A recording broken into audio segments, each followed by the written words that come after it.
From World War I to World War II, Iraq, Vietnam, Korea, to right here at home, millions of Americans, both men and women, have answered the call to serve our country. Some have paid the ultimate sacrifice, while others have health and financial problems right here at home.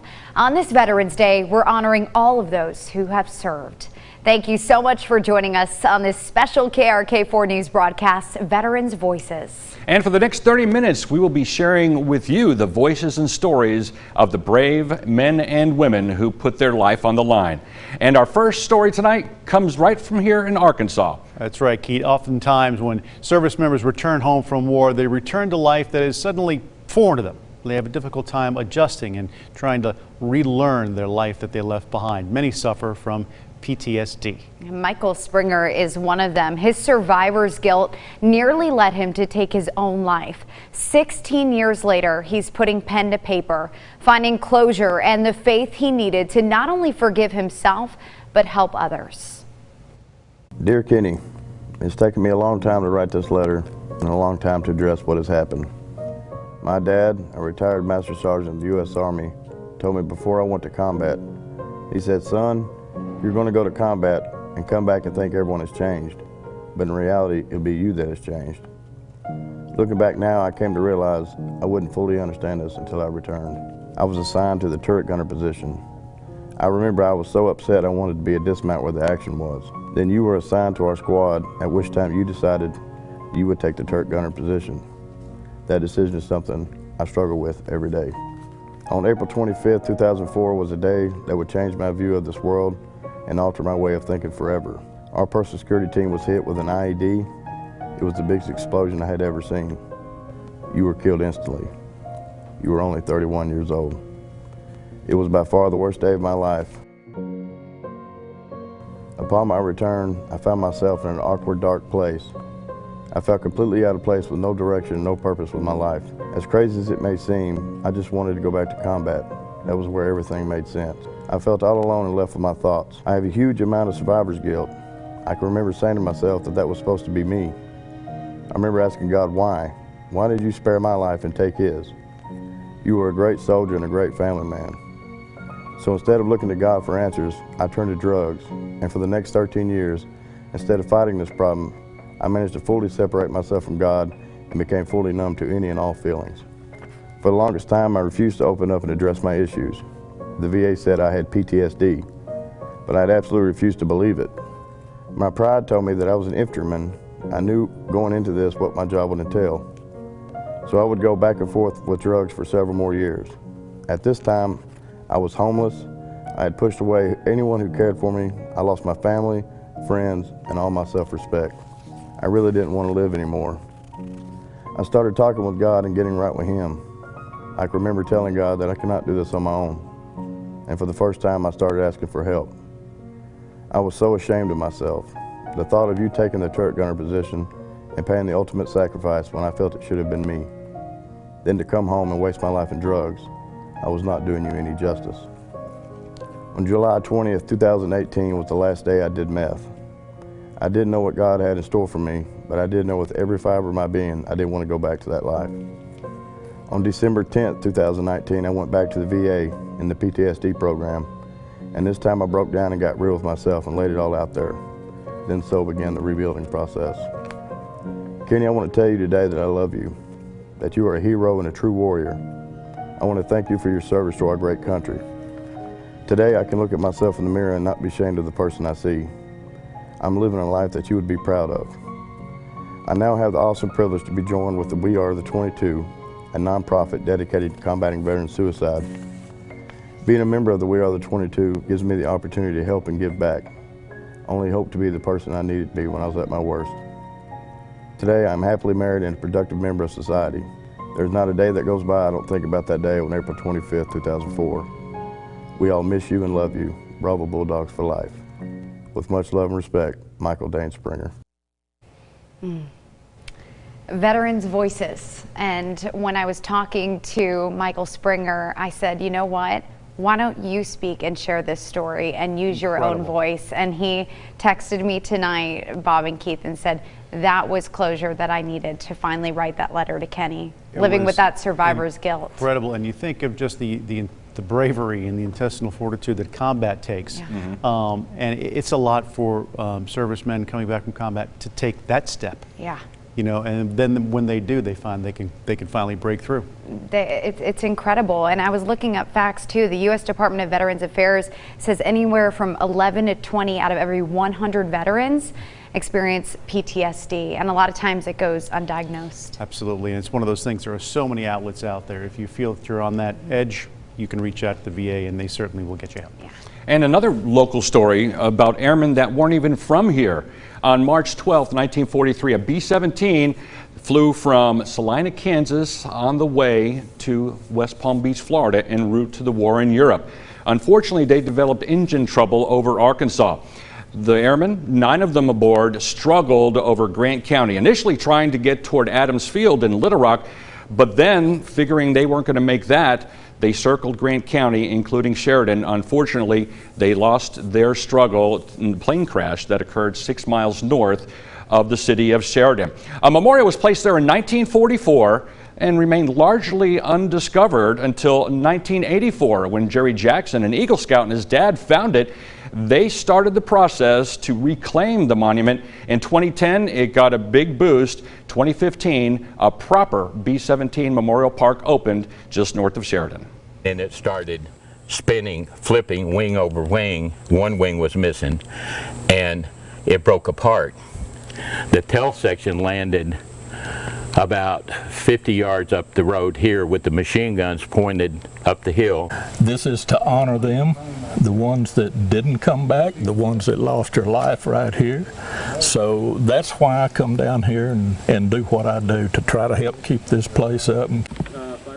Bob and Laura, there are so many stories. The plane flew low enough for people to see in the cockpit. Wow. And in fact, one of the airmen threw out a handkerchief with personal belongings with instructions to mail them to his mom. Wow. So there's a lot of history at that park. It's just north of Sheridan. We're going to have the full sit down with 5 of the members of that group that helped get that park going and help maintain it very shortly on KARK.com. We'll let you know when it comes out, but it is something you want to sit down and watch, something very local that was done for people that weren't even from here during that war. Opportunity to go out and check out that park. Yeah. Pretty neat. Well, from the jungles in Vietnam to the libraries in central Arkansas, how a local project is archiving the experience of veterans when we come back.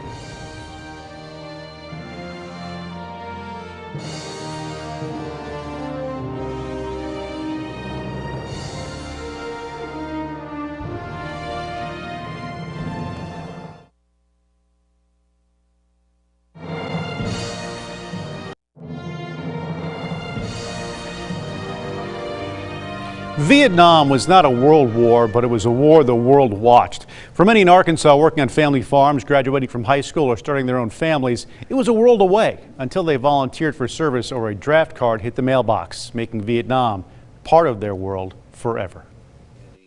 Travis Case was 22 years old when he found himself walking into the jungles of Vietnam. Now, some 50 years later, he's one of many who walks into the Central Arkansas Library's Butler Center for Arkansas Studies to, in effect, go back. My stomach's churning and my mind, my head's spinning, and I'm thinking, what's an old boy from Ball Knob doing over here in this country about to shoot at somebody? This project is a massive effort to record and archive the Vietnam experience as seen through the eyes of everyday Arkansans. What they share is real and as raw as the war can get. It was a horrible night. We had several killed. We killed several of the enemy. When the sun came up the next day, we had 23 bodies, not GIs, but other people. They brought a small dozer in there, dug a mass grave, and pushed those bodies in there. Now, you talk about something that will strike your emotion. It really gives the people, I think, not only a better understanding of the war as a whole, but the impact of the war on individual Arkansans. Brian has painstakingly logged hundreds of hours of interviews. As long as there's somebody willing to talk, I'm willing to listen. But from time to time, he hears, Brian, I left Vietnam in 1967. I don't want to go back to it. But those who do become part of the project for generations to discover. Photos and documents are scanned and preserved. All of it assembled online and By going back to Vietnam, even for a short time, many veterans are getting much more than they're giving. It's almost a catharsis for me to be able to put some of these things to rest. Like I said, my family, maybe out of respect, did not ask me about these things, did not question me. They welcomed me home. And then we tried to get on with our lives. Brian offers the interviews to family members. Most, if not all, say, thank you so much for interviewing Granddad. If you hadn't have gotten these stories, we would have never known anything about them. It's not the first time the life of everyday Arkansans in that war zone were outlined. June 20th, 1967. Bob Higgins sat on the edge of a bunker south of the Boloy Woods and looked over the barbed wire towards the fertile rice land of the Saigon River Delta. I'm just looking forward to getting back to Adkins and working on the farm again. Marine and former Governor Jim Guy Tucker was there. A misdiagnosed medical condition sidelined him from active duty after finishing up at Quantico. So he made his own way there. There's a certain level of insanity involved, bad judgment. But it was something I just part of me that wanted to go see it and do it, and I did. In 1968, he put it all in a book, Arkansas Men at War. And make no mistake, these are not after-action sit-downs. I went on patrol with a group out of near Da Nang, just south of Da Nang. We hit a minefield out there, and one of the Marines was severely wounded, and they got him up on a tank, but he was the one I was interviewing. A place called Hill 327, which was south of Da Nang, which is where the Marines' main base was. I met some of the guys from my platoon coming in from Quantico, and we were attacked that night up on top of the hill. The second time he went back, the war was still there, but things changed. They were focused on being able to come back other than in a box. So while they were unhappy there, to go through what they went there to survive and then to come home to a country that in most instances at least ignored the fact they had been there. There weren't any, I never saw many thank yous handed out back here to anybody. The politicians hung us out to dry.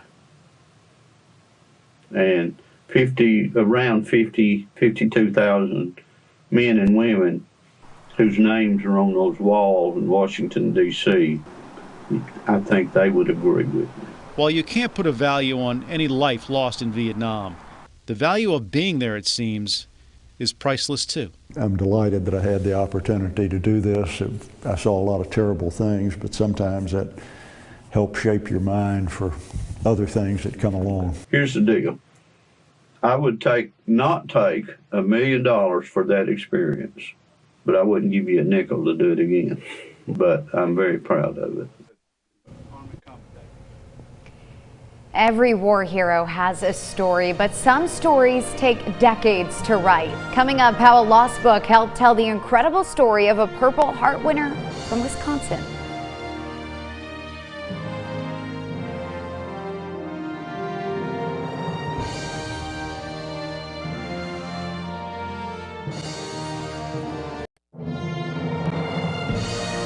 Every war hero has a story. Some just take a little longer to tell. 7 decades longer in the case of a World War II hero named Eddie Sternot. The final chapter of his book was written only a few months ago. Jeremy Hubbard reports. Army veteran Bill Lynn has a warehouse full of military mementos. To us, this is very personal. But this is the artifact here just below my hand. This might be his most prized possession. It once belonged to Eddie Sternot, who got the Catholic prayer book as a little boy. A few years later, he took it with him to World War II. Where on the 13th of January 1945, he was killed in action in a place called Bois Jacques. Sternot was buried here in this American cemetery in Belgium, but his book, it stayed on the battleground. 60-plus years later, fate brought it to Bill Lynn at a church service nearby in Belgium, honoring Battle of the Bulge heroes. A woman approached him. And she explained that her father was a woodcutter in 1947. He was chopping wood in that forest. This book, as it turns out, had his name and address in Wisconsin inside. So Bill did some research and found out just a week before Eddie died, he did something heroic. He and his men held off a German attack while taking tank fire. He no doubt saved American lives. This is to certify that the President of the United States of America has awarded the Bronze Star Medal to Staff Sergeant Edmund J. Sternot, United States Army. Last Veterans Day in California, 75 years after his death, Eddie Sternot finally got a Silver Star, a Bronze Star, and a Purple Heart. It's wonderful. And there to receive those medals was his little cousin Dolores, his only living relative. And I'm glad he finally got his due justice. All thanks to a veteran who helped write this little book's final chapter. The worst thing is not to die in combat. The worst thing is to be forgotten. For Veterans Voices, I'm Jeremy Hubbard. After the break, the reunion of a brotherhood forged on the battlefield as veterans who'd not seen each other since the Vietnam War meet once again.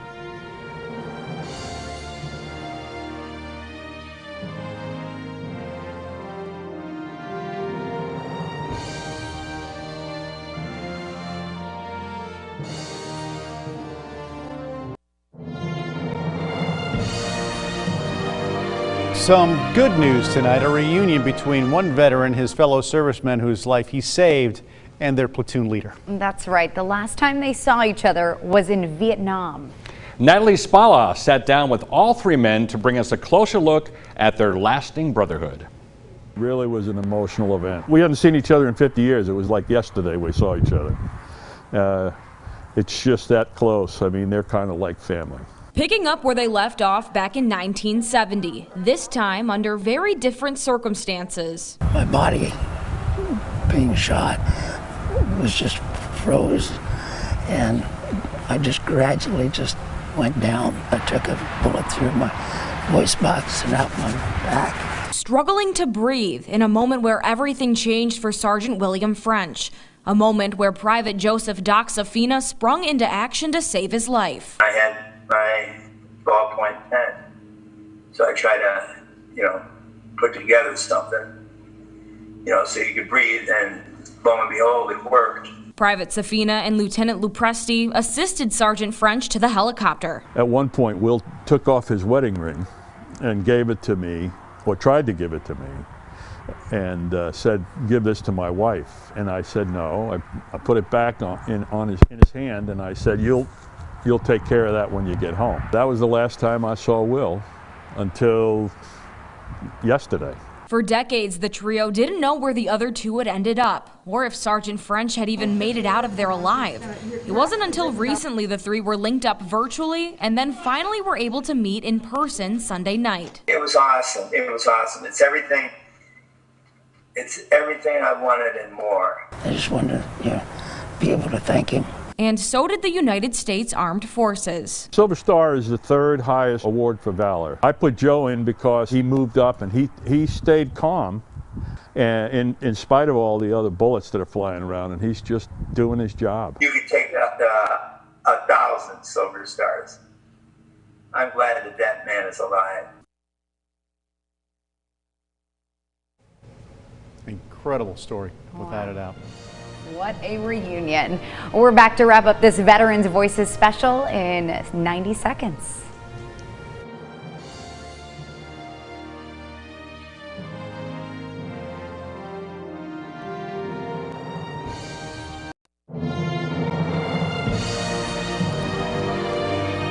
There are thousands of veterans out there that never made it home. That's why each year we dedicate this Veterans Voices special to those who served.